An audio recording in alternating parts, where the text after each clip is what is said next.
अस्सलाम वालेकुम जी दोस्तों। उस्ताद इरफान साहब का एक लाल मोतियों वाला कबूतर आपको दिखाते हैं। मुझे उम्मीद है आपको ये बहुत पसंद आएगा।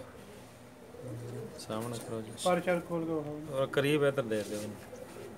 उथों नहीं सही नज़र आ रहा नेरा ना। एक मिनट लो जी पल्ला तकाओ जी।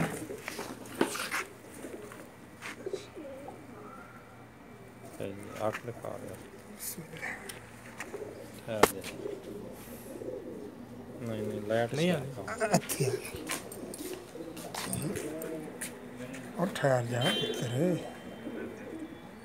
ये जी लाल मोतियां ने ओरिजिनल जी माशाअल्लाह तबारक अल्लाह। अल्लाह नजरे बातू बचाया जी। क्या बात कापी ने जी पूरी बॉडी शेप दिखाओ।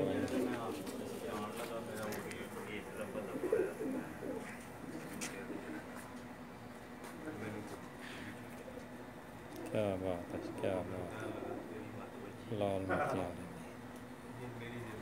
माशाअल्लाह। ठीक है जी।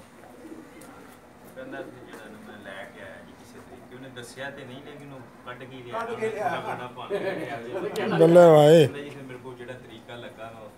खुश रहो दे लाल मोतियां ठीक है। चढ़